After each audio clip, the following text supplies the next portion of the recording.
I realized loneliness as a feeling is part of the human condition. And it's not necessarily my job to rise above it. It's my job to listen to it. Because anytime I've felt lonely and then listened to it, I've reconnected with myself, or I've connected to a newer, better version of myself. So it's really been helpful in that sense, as like seeing loneliness as a sign as opposed to a fault.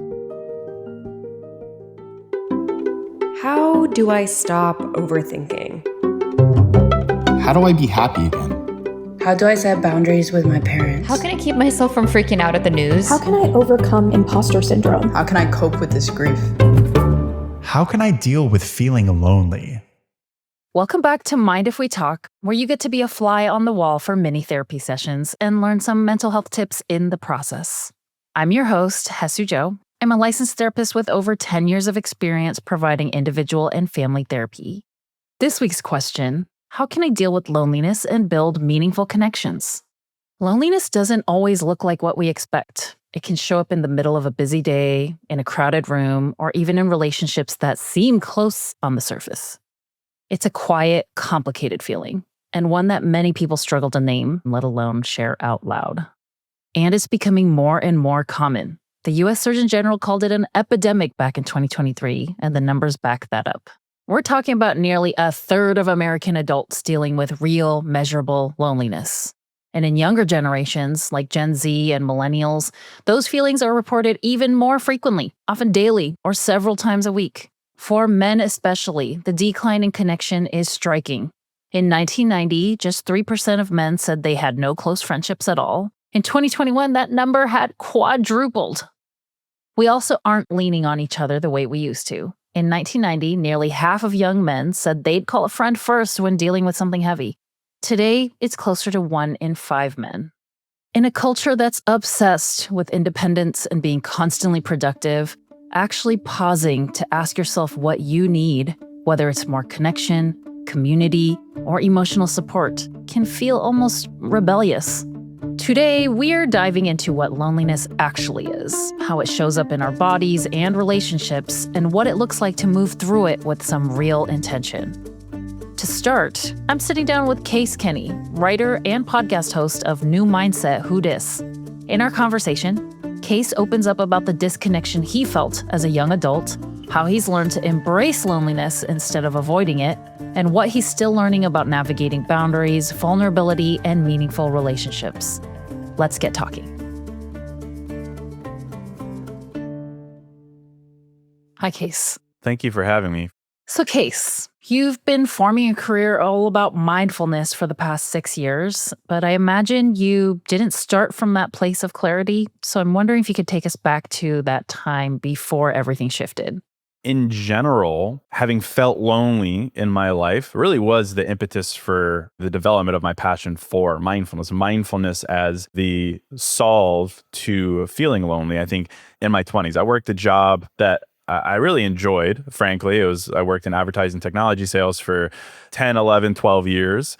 And really liked who I'd become as like a person. Like sales forces you to rise to the occasion. It could really build you up or it could tear you down. And in my instance, I was kind of introverted before, and then sales made me confident. And, I could walk into a room and pitch and lead a team. And, I did well in my career. I started as an account executive and worked my way up to regional vice president. But it was around that time that I was on the higher end that I just felt very disconnected from myself, which I really think is what loneliness is, right? It's an element of disconnection, whether it's from yourself, whether it's from other people, whether it's from the depth that you crave in relationships or in passion. And I was frustrated by that fact. I was like, well, why am I like succeeding on paper? Why am I doing all the right things, but I don't feel connected to the work? And by extension to myself and to the people that I worked with. At a certain point, it was like transactional and so expected. And it frustrated me because I felt like the cause of that disconnect was I didn't have a strong sense of self. And so the solution was I started reconnecting to myself, specifically in the way that I speak to myself. That was what I think really helped me in the sense of, feeling lonely and seeing loneliness as a sign to do something as opposed to like a reflection of who I am. So it's something about the belief of self. And you kind of already started talking about this, but would love to hear more about how the beliefs about yourself have changed as you've been navigating through this journey of loneliness. Yeah. So really, like, I realized loneliness as a feeling is part of the human condition. And it's not necessarily my job to rise above it. It's my job to listen to it. Because anytime I've felt lonely and then listened to it, I've reconnected with myself, or I've connected to a newer, better version of myself. So it's really been helpful in that sense, as like seeing loneliness as a sign as opposed to like a fault. But I would say the biggest thing that's changed for me is how I speak to myself. And it's funny because this has come full circle like 7 years later. I used to speak to myself very much in the tone of opinion. Case, you are falling behind. Case, you are unworthy. Like opinions as facts to myself. The way that I speak to myself now is more in the context of advice. Like, Case, have you considered that maybe this isn't the right person for you? Case, what do we think this means? What could we do to feel closer to someone else, to feel closer to yourself? So it's more of been like a respect for myself, a guidance of myself, as opposed to just shame and judgment of myself. I'd love to hear about a specific moment in your life where you realized that this loneliness, this forest term that you're referencing, is actually something else. Yeah. 2018, when I decided to start the podcast, I remember one of my coworkers was like, "Oh, it's very sensitive of you, Case." I remember at the time I heard that and I was like, well, that is the cause of my loneliness or my disconnect, because I'm so sensitive and I don't feel connected. That is the cause. And it was like something that I would kind of dismiss. I was like, oh, I'm just goofing around, like, don't really pay attention to me. Even though deep down I was like, this is important to me, but I would dismiss it because I didn't want to be judged. Classic. In the moment, sure, my emotional awareness was the reason I felt disconnected, but it was also the way for me to feel connected. And if I only saw it as the cause and not the step forward, I would have completely dismissed it. So I'm really glad, frankly, of myself that I didn't. You know, so often we see loneliness as like the thing that we need to avoid. We need to escape as fast as we can. But I've really seen it as a sign of strength, because some people feel lonely and they fill that space as fast as they can with things and stuff and people in an attempt to not feel lonely. And when you're in that scarcity, fear-driven mindset, you often fill your life with the wrong things. And I'm really proud that I was, patient enough to sit in that space and try to fill it with the right things. I still look to it as like sensitivity, vulnerability, honesty. Like, yeah, those are the things that make you feel lonely. And loneliness is not a comfortable feeling, but it's ultimately the thing that will fill your life with the right people and the right experiences and the right job. So it's our job to listen to it. So really a big reversal for me from seeing it as something to escape than to something to lean into. I can put myself in the shoes of somebody that's like starting some kind of self-discovery journey and looking at you, listening to you, feeling like, oh, that's where I want to be. That's kind of like a prototype of where I'm going to be on the other side of this a little bit, especially as a public figure. People are hearing a really nice version of your perspective, your thoughts, insight. So I'm curious, Case Kenny, that's not on camera, that's not being recorded, does he ever experience loneliness still? And depending on what that answer is, why or why not? The answer is, of course. I think for me, I feel lonely in the instances where I feel a negative emotion, which is normal, but I see it as a sign that I'm doing the wrong thing. I feel that sense of loneliness creep up, because then it means, well, I'm falling behind and, people aren't going to appreciate me, feeling anxious to feeling like I'm an imposter. Have I chosen the wrong thing? Oh my gosh, did I quit my career to share my feelings for a living? Perhaps feeling that means I'm on the right track. Perhaps feeling that means that I'm paying the price for the thing that I want to have. And that's something I'm still working on, right? I'm very snap judgmental of myself, like many people, I suppose, that when I feel an emotion, I'm like, oh, well, it's a negative emotion. Negative means wrong. Therefore, I'm pointing in the wrong direction. As opposed to, I feel the emotion. Yes, it's a negative one. Let me sit in this for a little bit. Perhaps this is a sign that the thing that I want is on the other side of it. Culturally, sometimes I have found myself, I attach to words because they're in vogue and popular. Anxious, depressed, lonely, embarrassed. These things where, sure, maybe that is the right word, but let me support it with my own firsthand language. And more often than not, when I've actually sat in that space and I've been like, is this the right word? It's usually not. It's usually something way more specific. My gut reaction to certain things are words that I'm largely borrowing from other people. So I'm taking a sidebar for people to kind of pick out some of the stuff that Case was saying that can be very helpful for you. There's something that comes out of DBT, dialectical behavioral therapy, to help people with regulating their emotions. And it's as simple as thinking of the acronym STOP. You're stopping, you're taking a breath to calm the central nervous system, and you're observing. This is something that Case has been describing very well here. You're observing your feelings. You're observing potential triggers to why you got to this place. You're observing how this person's making you feel. What is it that I'm saying or doing that make them feel some type of way?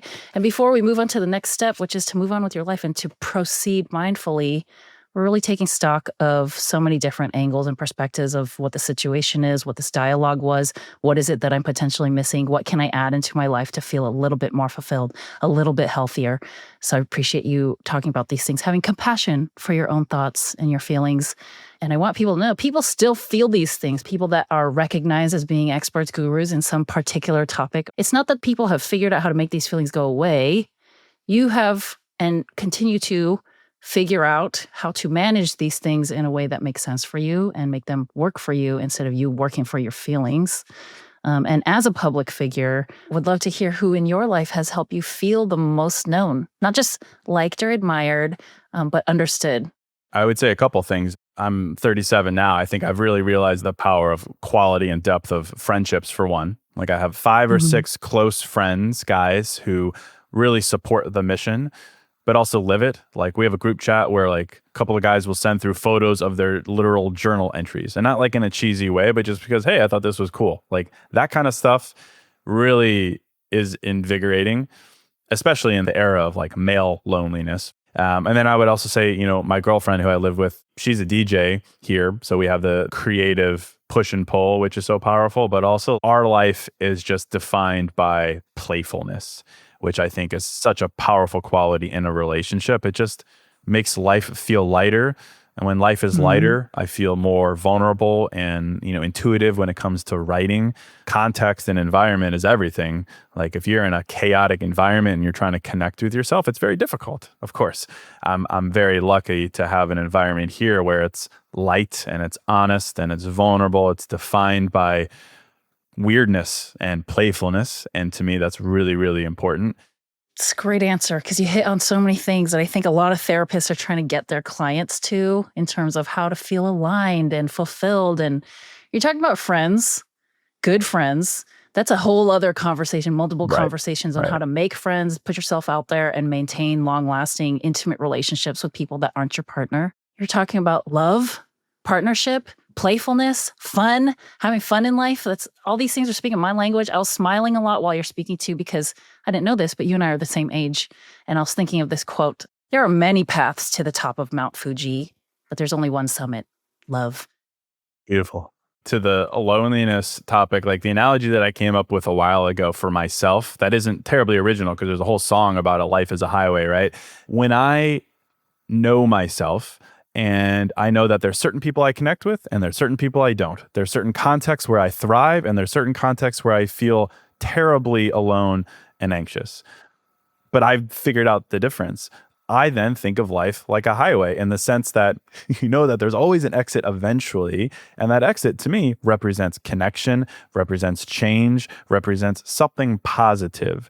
And because I have that ability to sit in resistance and negative emotions, the stretches between the exits, I know that eventually I'll get to that exit. So then it's just my job in the metaphorical sense to put the windows down, turn the radio on, and just like enjoy that stretch of highway the best that I can. But in terms of imagery, I've always found that to be rewarding because things can change. Well, thank you, because now that song is going to be stuck in my head all week. Yeah, my bad. Very catchy. I love this analogy. I've never heard this before, which is funny because it is a song, like you say. But even when you're talking about there's always going to be an exit, we know that it's coming, even if you missed one in the past, particularly. But the highway also, once you get off, you can find the entrance again if you need to get back on. You do some loopy-loops and you get back and you can just keep turning around and all that stuff. So thank you for sharing that. I'm going to use that. There you go. I'm going to shift gears a little bit. But when did you first start to notice a difference between being alone and being lonely? When I first started doing a lot of this work, I sought out a lot of other people to find their perspective to fuel mine. I was a big fan of asking older people, like, 60 plus, about their lives. And I never heard anyone say, I regret being single for like too long. That was never in the realm of regrets. And I just thought that was really interesting. And that was like an early piece of perspective that really fueled my life. And I was like single at the time. And it was really validating. It really empowered me to be like, all right, well, then stay this way and learn about yourself and see this time as a time for growth and knowing yourself. And you can decide if it's loneliness. You can decide if it's just empowering solitude. There was a study I read that showed the power of framing when it comes to being isolated. They had these two groups of college students, but they had two different groups. The first group, they said, hey, you're going to go into this room, you're going to be isolated, perform this task, and then we're going to ask you some questions. Second group, they said, hey, you're going to go into this room, you're going to have some me time, you're going to do the task, and then we're going to ask you some questions. So they were priming them on you're isolated versus this is me time. And you can see where I'm going with it. Overwhelmingly so, the group that was told me time, cognitively, emotionally, they showed such a lift in positivity as opposed to the group that told that they were isolated. They did the same thing. It was the same exact context. It was all about what they were told to like emotionally prime themselves for. Yeah, love that. Power of language, folks. I saw something online several years ago, and I kind of think about it all the time in my own language. Basically, it's like, if you notice yourself and catch yourself wanting to say sorry for something, apologizing for taking up space or time with somebody, try to flip it into a thank you statement. Yeah. Thank you for waiting for me versus sorry I'm late. In that way, it shifts the way we speak to ourselves because in essence, we are speaking to ourselves in a way when we do that. So what, if anything, about loneliness still mystifies you? Is there anything that you're still trying to understand about loneliness? We live in a time where we're told to like have strong boundaries and big standards, which I'm a huge fan of, right? I am still learning the right balance there because when you have too strong of boundaries, you push people out and you feel more lonely. When you have, I would never say too high of standards because that's not the right wording, but when you have these things that push people out or pull you away because of some perceived balance or expectation meeting, we can cause ourselves to feel more lonely. To me, the thing that I'm still figuring out is like, how do those two things coexist? Your willingness to lean into vulnerable connection, but also the need for strong boundaries and strong standards. And how do we actually make those work together? The thing that I lean towards, which I'm sure you do as well, is like a boundary isn't about keeping people out. It's about putting yourselves in situations where you could connect with people or places or context, but removing yourself once you realize it's not right for you. But it's about a willingness to put yourself in that position at first to see if a connection could spark from an unfamiliar, unknown person.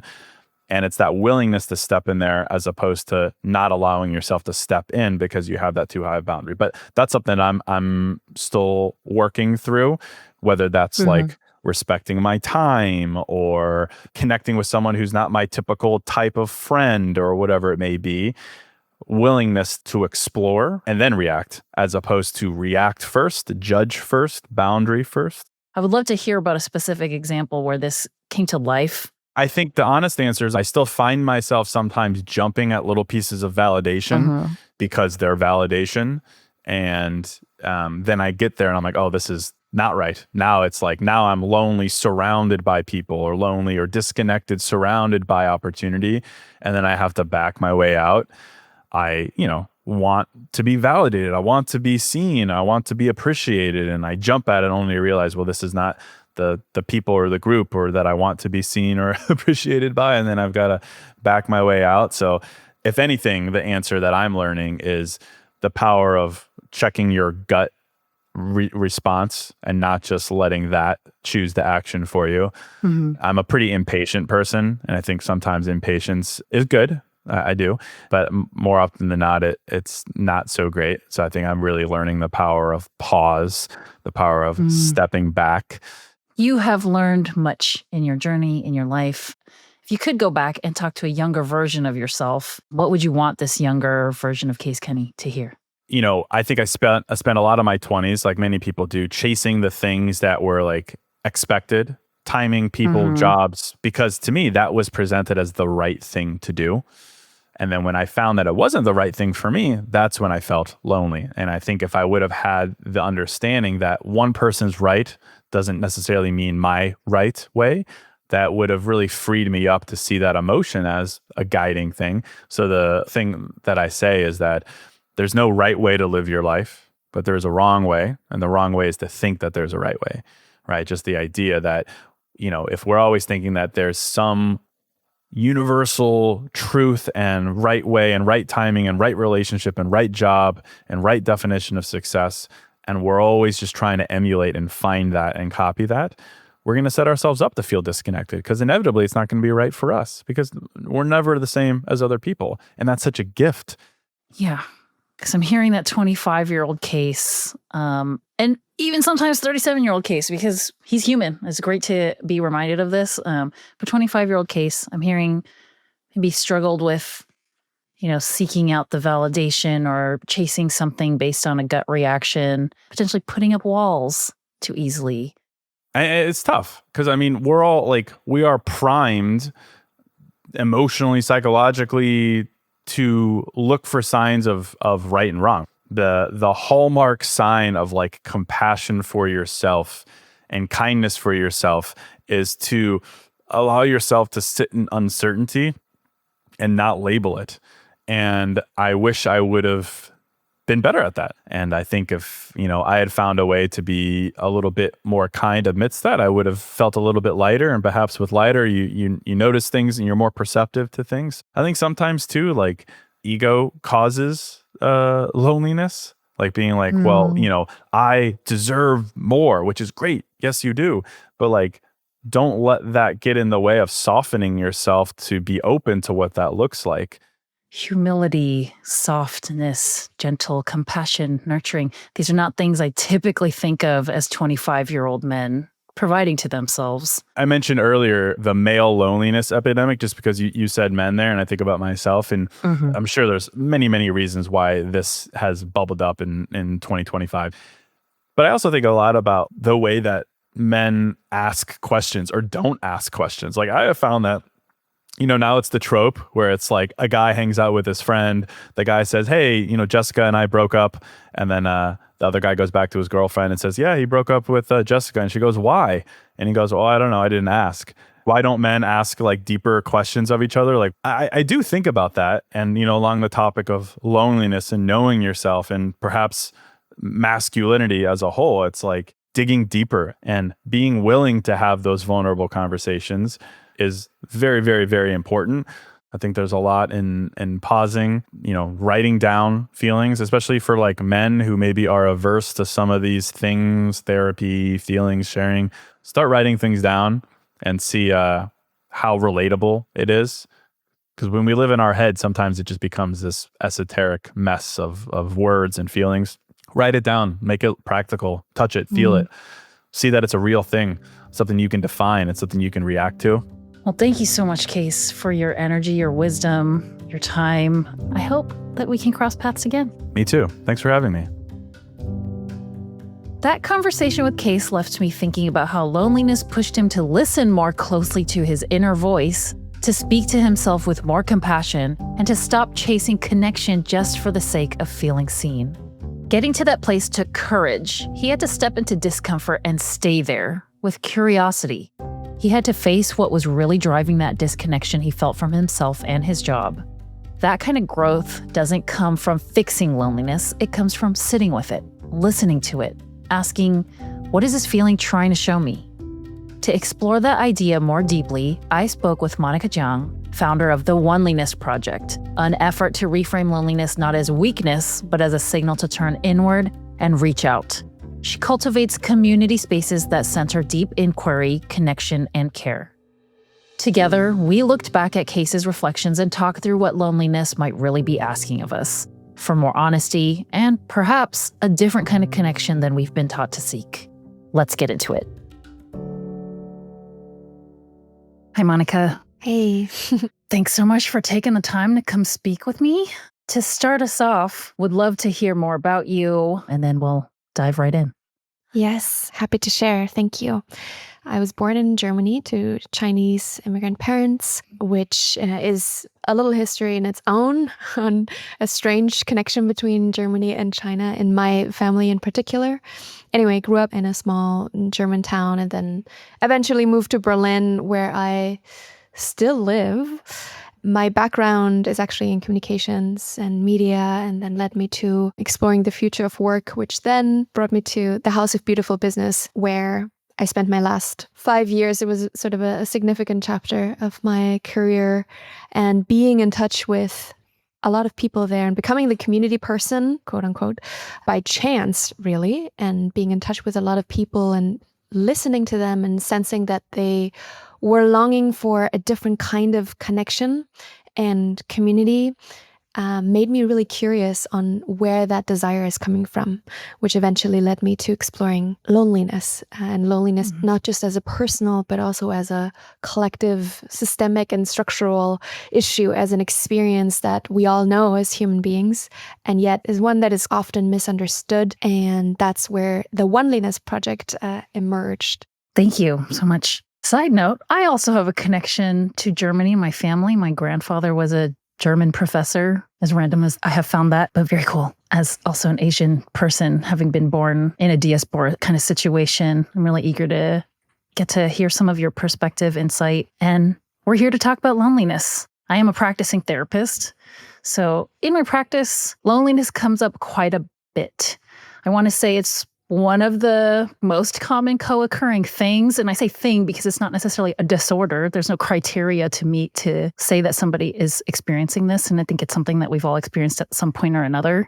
And you are someone who has thought a lot about loneliness in your life and work. So I'd love to hear how you define loneliness. Yeah, as I go forward and, am in touch with people and bring up this topic into spaces in order to explore it together, I'm learning more and more how many different nuances loneliness can have. It's something uniquely personal. It's so intimate, and only you, right, can tell if that feeling is loneliness, what you're feeling, or something else. Like, it's very, very personal and subjective. And to me, I think I've felt lonely in some way or other my whole life, not as a constant, but it came in a romantic relationship. But then most early on in my childhood of growing up was a very lonely experience as the only or one of the very, very, very few Asian people in our community, in our town. So that was a very isolating and lonely experience, not because I didn't have friends or people around me, but more so because I felt like an alien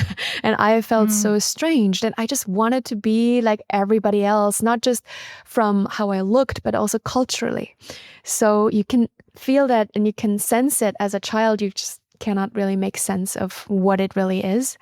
So I think loneliness to me is that feeling not being fully seen or heard, and therefore not perhaps feeling accepted, but also it has like this sense of feeling alienated or estranged, not included fully.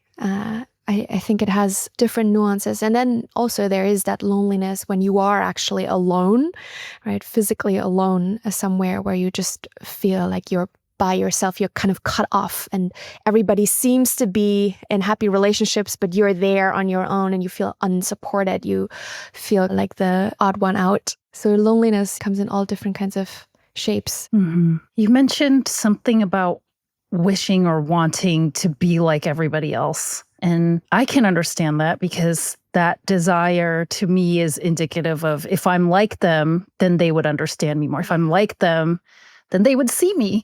So I'm wondering, in your work, in your experiences, have you observed, or is this something that comes up for you, people perhaps struggling with maintaining personal boundaries that would protect their peace and their time and their sense of self in order to attempt to be accepted by a larger group of people? A lot. And I think what the conundrum is these days is that there are so many examples of how to live your life in this way or in that way, because social media tells us this one thing, and, movies and culture. And we have sort of this idea of what a successful, good life, quote unquote, is.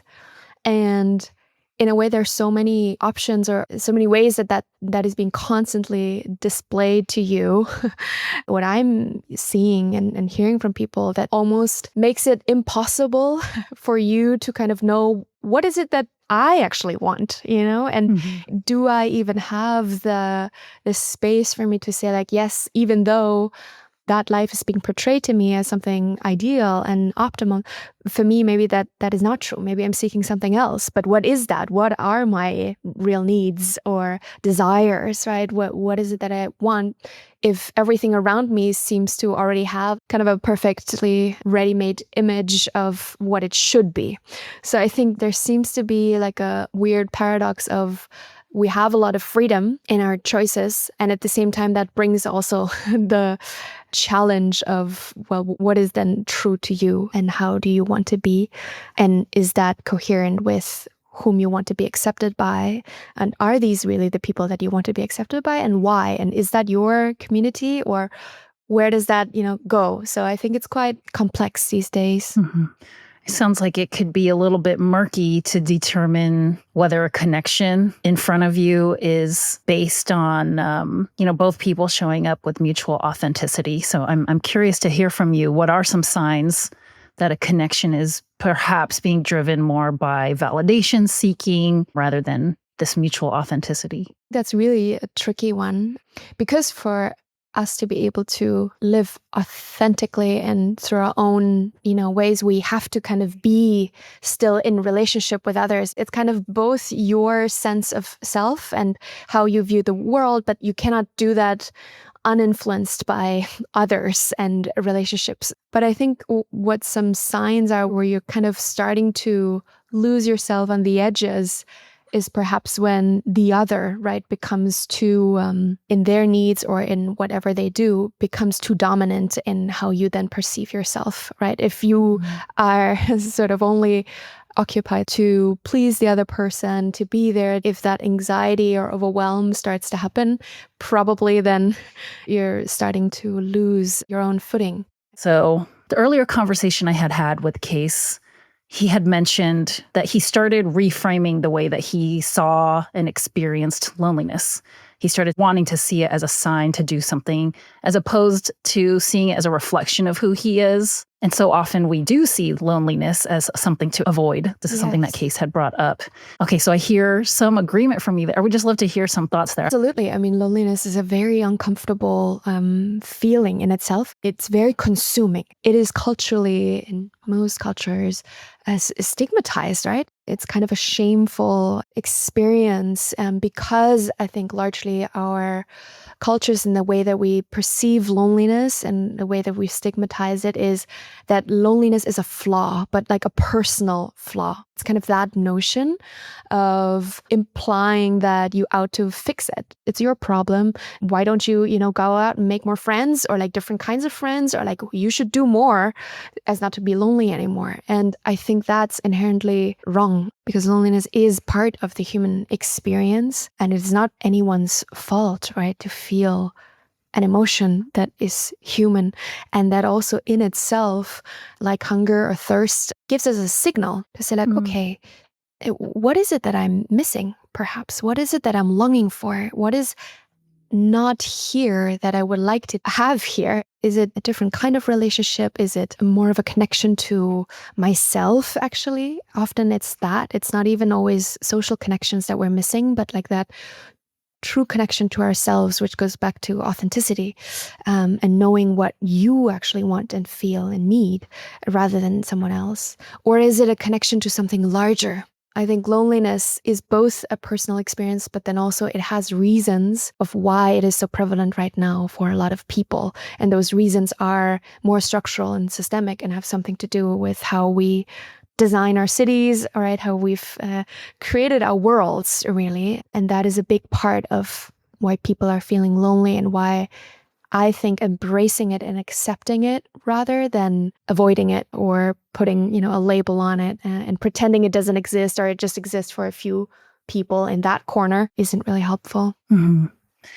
You mentioned that there are some specific reasons why loneliness may feel quite pervasive today. You kind of alluded to structural systems, the way that we've planned our cities, technology. Can you give specific examples of what these reasons are? Yeah, for example, we've designed cities more and more so for cars and convenience rather than to be walkable, to be public spaces. Like there's this popular term, third places, that was coined by Ray Oldenburg in the 70s, which speaks to a place where we meet each other, right? In our neighborhoods where we actually meet each other, but then also other people are just passing by and we can hang out.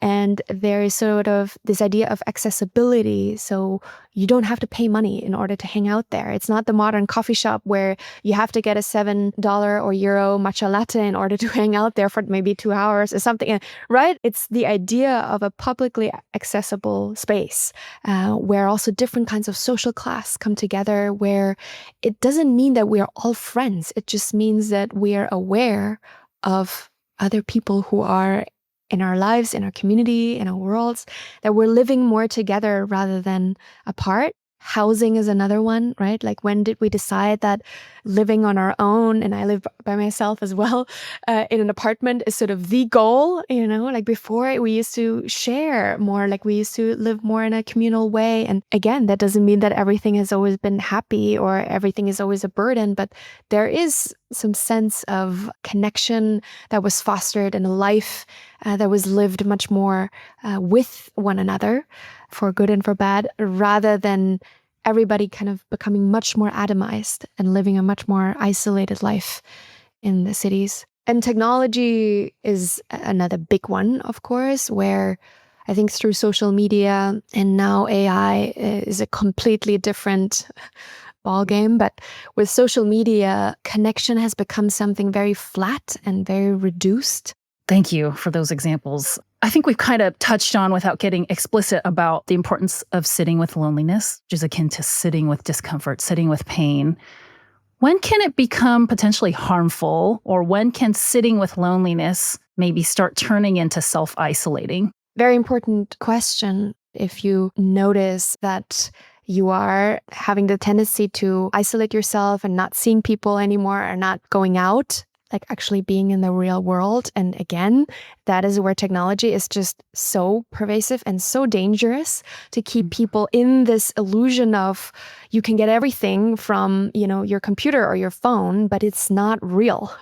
So I think that's for sure like a big signal for not doing that, or seeking out help or support that is outside of that realm. Because it will just make it worse, of course, if you just sit with it alone and sort of become more and more detached from everything that is real and that is physical. Case talked about the importance of writing his feelings down as a way for him to understand these feelings better. There's actually research based in neuroscience talking about externalizing feelings, naming them to help yourself feel some relief from it too. And so he had mentioned he would rather write it down than live with these feelings just in his head.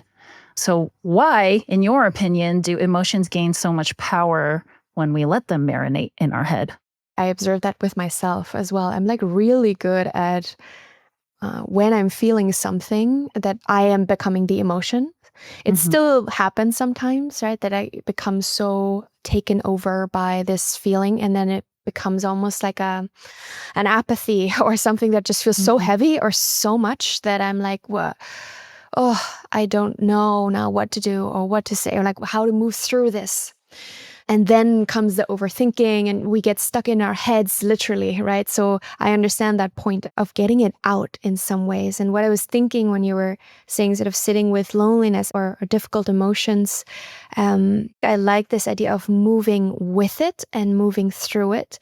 To me, when I think of emotions, I think immediately of the body, right? And how our body stores and lives through those emotions. Like emotions in the body are very much connected. So to move literally and physically, whatever that looks like, right? Movement, it can be just walking, it can be sports for some people, it can be just going outside, whatever the practice might be. But I think that is always a way to kind of move with and through the emotion without having to expect that they're going to be away. But at least your body is, you have an invitation to process it a little bit. So it doesn't always need to be like a very quiet way on how we then embrace those experiences. Mm-hmm. Any tips on how we can soothe ourselves in the moments when negative voices or these kinds of feelings are just too loud? I think reminding ourselves, even if in that moment it's difficult, but reminding ourselves that we're not alone in that. Reminding ourselves that this will pass, right? This moment will pass. We will not forever feel like this, even again, if it feels like that in the moment and that is valid. At the same time, like it's going to pass, right? And to be kind and compassionate with yourself, especially in those moments, rather than having sort of negative self-talk of like, you should be and why you, all of that come up, turning to something that soothes you, as in gives you joy, right? For some people, it's like humming and singing. For others, it is like moving and doing something physical or sports. For others, it's going outside and connecting with nature. I think that's a universal one. It's like if you stand with a tree or in a forest or a river, or you're lucky to have the ocean nearby or whatever, like just to be closer to nature and feel that, there is life all around us.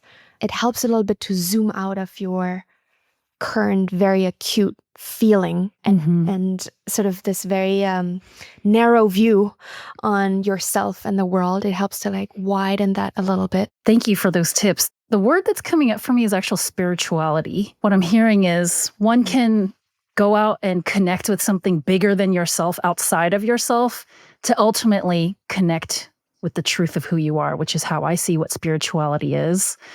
You can't, expect to enjoy your own company if you don't know who you are. So it sounds like part of the journey to sit with and learn from loneliness is to enjoy your own company. And I love the tips that you gave, because these are practices to get people closer to that space, to enjoy your own company, to feel good about who that person is. Because ultimately, that is the energy we emanate to other people, and that's what draws other people to connect with us. How can someone begin to cultivate more emotionally rich relationships, even if they feel like they don't currently have them? The question of who's currently in my life, right? Like, what are the relationships that I have right now? Like the closest, most inner circles, like family and close friends or partner, whatever it might be for you. Also your pets, right? You can, and relationships to pets, very important. And then who's on the wider circle around, and like different kinds of communities. Do that exercise basically of these, maybe it's 3 circles, right? Of the inner circle and then middle and then somewhere like outer, it's more like acquaintances and like people that you see once in a while, and just see what is missing, who is missing in terms of the quality of relationships, which might mean to reduce, as in to, you don't have to necessarily break up with your friends, but also be honest to yourself how much social energy you have. Like you cannot be friends with 100 people all the time. And then also want different and meaningful relationships, right? So it might mean to be honest with how much capacity do I have? What do I enjoy doing? And then it has to be a little bit of a balancing act of reducing some activities or parting ways in some way or hanging out less, and then making space for new ones or addressing it. I think that's also something that we don't really do in our friendships, for example, more so maybe in romantic relationships, also not always, to say, what are you longing for? Or what is something that you need, right? Or I have this dream of like doing this trip together or whatever. See where the other person is, and perhaps it might surprise you that they might also enjoy to have a little bit more time spent or differently, in order to give room for more depth emotionally as well. There is definitely a theme that I have observed in the clients that I work with. It's come up here and there that as we get older in general, we become a bit more discerning with how we spend our time, where we put our energy into. And very much this is applicable to friendship, relationships. I like what you said about, it's not necessarily about having 100 friends. In fact, with 100 friends, how likely is it that you have the energy, the time, in some cases, the money to cultivate meaningful experiences with these people that can turn into meaningful connection?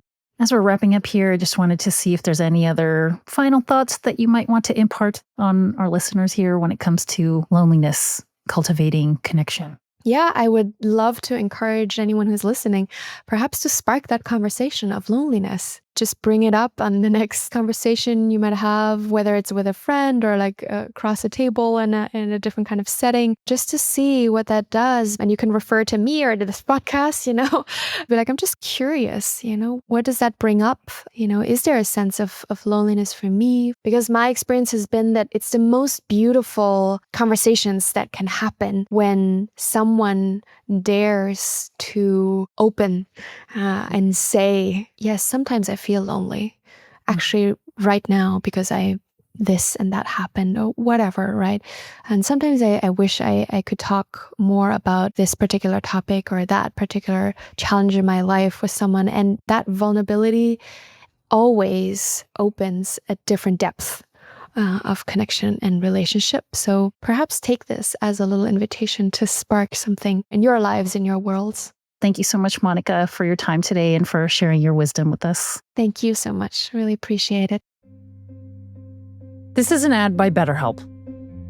What a topic we covered today. It was so interesting to hear Case's point of view on loneliness, ranging from being a 25-year-old man seeking validation to his thoughts on being disconnected from himself.